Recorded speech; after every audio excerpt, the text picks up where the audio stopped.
بسم اللہ الرحمن الرحیم۔ سوچ اور فکر کے نئے زاویے، نئے انداز، اسلامی نظام صحت کے ساتھ آپ دیکھ رہے ہیں اللہ's ہیلتھ سسٹم، یعنی اللہ کا نظام صحت۔ اللہ تعالیٰ نے جب انسان کو اس کائنات میں بھیجا تو اس کو بے یار و مددگار نہیں چھوڑا، بلکہ مختلف انبیاء، رسول، پیغمبر، مختلف آسمانی کتابیں اور صحیفے، اللہ تعالیٰ نے جو ہے وہ انسان کو زندگی کرنے کا جو طریقہ تھا اس کے لیے، اس کی رہنمائی کے لیے مختلف چیزیں جو ہیں وہ اللہ کریم مختلف ادوار میں یہ سب کچھ اس کے لیے کرتے رہے۔ وہ انسان جس کو اس نے اشرف المخلوقات بنایا تھا۔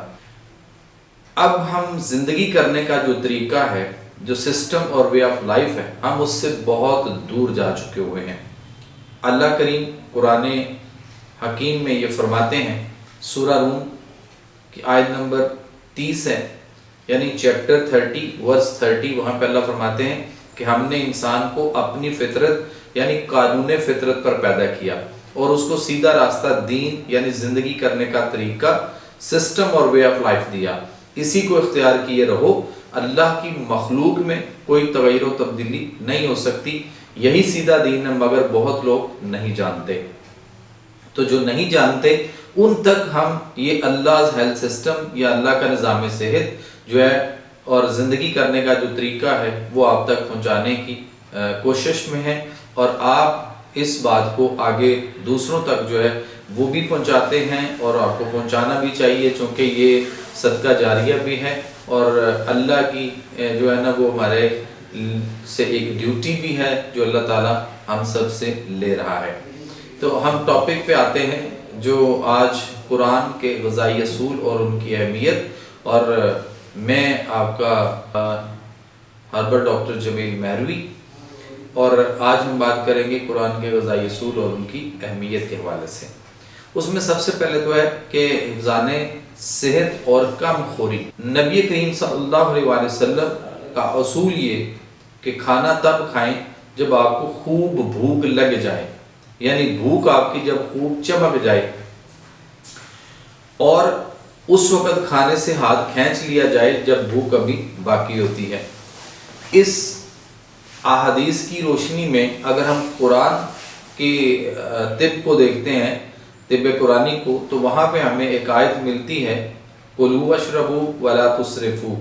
کھاؤ پیو اور اسراف حد سے تجاوز نہ کرو۔ اللہ زیادہ کھانے والوں کو، بار بار کھانے والوں کو، اوور ایٹنگ کرنے والوں کو،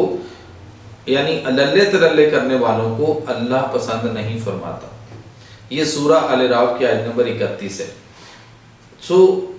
یہاں پہ ایک اور حدیث دیتا چلوں کہ نبی کریم صلی اللہ علیہ وسلم نے فرمایا کہ پیٹ بھر کر نہ کھاؤ اور کھانے پر کھانا نہ کھاؤ، اس لیے کہ یہی مرض یعنی بیماری کا سبب ہے۔ لیکن ہم تو بے تحاشا کھاتے ہیں، بار بار کھاتے ہیں، اوور ایٹنگ کرتے ہیں، تو یہ ہمیں بہت ساری بیماریوں کی طرف دھکیلتا ہے۔ ہمارا معدہ خراب ہوتا ہے، تذابیت ہوتی ہے، گیسز ہوتی ہیں، اس کے بعد کانسٹیپیشن ہو جاتی ہے، اور اس کے بعد پھر ہم جگر فیٹی، ہیپاٹائٹس اور جوڑوں کے مسائل، پٹھوں کے مسائل، اعصابی کمزوری اور کئی سارے ایشوز جو ہے نا وہ یہاں پہ جنم لیتے ہیں۔ اس کے بعد ہے پرتکلف دعوتیں جو ہم کرتے ہیں اور بوفے سسٹم جو ہم کرتے ہیں، تو اس میں بھی ہمیں جو ہے وہ پرتکلف دعوتیں جو ہمیں نہیں کرنی چاہیے، اور ہمیں یہ جو فاسٹ فوڈ ہے، جنک فوڈ ہے، فروزن فوڈ ہے، اور ہوٹلوں کے اندر جا کر ہم مختلف قسم کی جو ڈشز پکی ہوئی ایک ساتھ کھا رہے ہوتے ہیں، اس سے بھی منع فرمایا گیا۔ حدیث نبوی ہے کہ ایک وقت میں ایک سالن۔ پھر صحابہ نے جب انسسٹ کیا تو آپ صلی اللہ علیہ وسلم نے 2 اور 3 سالن تک کی اجازت فرمائی۔ اس کے بعد آپ نے فرمایا کہ اسراف،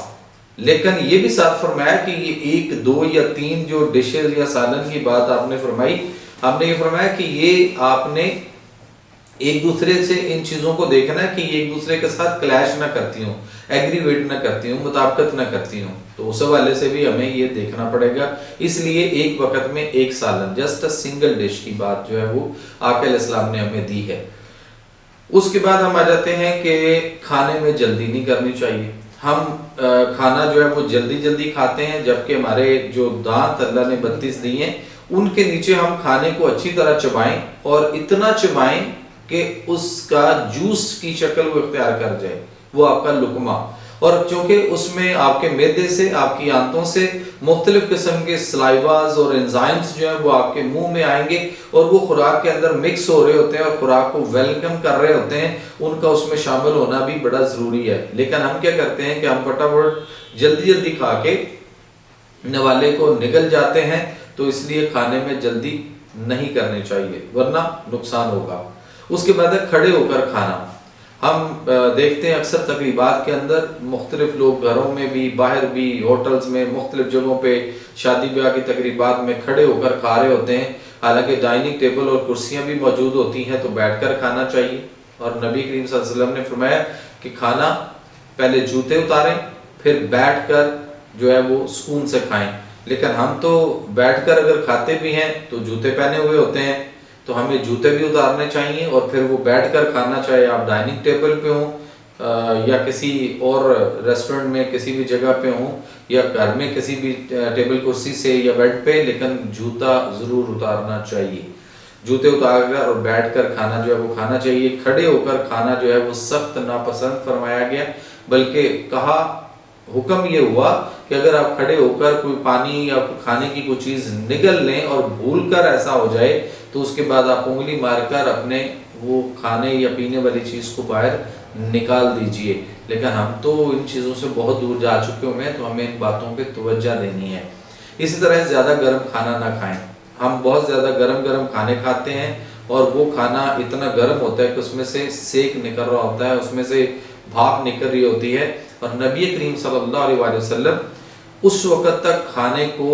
ہاتھ نہیں لگاتے تھے جب تک اس میں سے سیک یا بھاپ جو ہے وہ نکل رہی ہوتی تھی، کیونکہ اس سے نظام جو ہوتا ہے وہ خراب ہوتا ہے، ہماری جو معدے کی رطوبات ہوتی ہیں وہ برن ہوتی ہیں، اور ہمیں کئی سارے ایشوز جو ہے ان کا سامنا کرنا پڑتا ہے۔ تو اس لیے جیسے ہم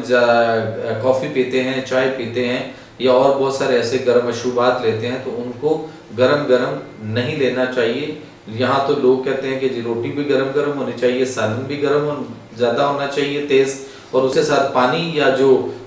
مختلف مشروبات ہوتے ہیں وہ ہم کہتے ہیں کہ یک ٹھنڈے اور چل کیے ہوئے ہونے چاہیے۔ اللہ تعالیٰ کے نظام صحت میں آج ہم نے آپ سے جو بات کی وہ تھی قرآن کے غذائی اصول اور ان کی اہمیت۔ امید ہے آج کا یہ بات آپ کو جو ہے وہ پسند آئی ہوگی، اور اس بات کو آپ دوسروں تک پہنچائیں گے، اور آپ کو پتہ ہے کہ آپ کو اس کے لیے کیا کرنا ہے، وہ آپ کو بہتر پتہ ہے کہ آپ کیسے بیل کا بٹن دبائیں گے اور کیا کریں گے تاکہ آپ کو ہمارے آنے والی نئی جو ویڈیوز ہیں وہ بھی آپ تک پہنچتی رہیں، اور آپ ان کو دوسروں تک جو ہے وہ شیئر بھی کرتے رہیں۔ حبا ڈاکٹر جمیل مہروی کو اجازت دیجیے، انشاءاللہ ملتے ہیں اگلی ویڈیو میں، تب تک اللہ نگہبان۔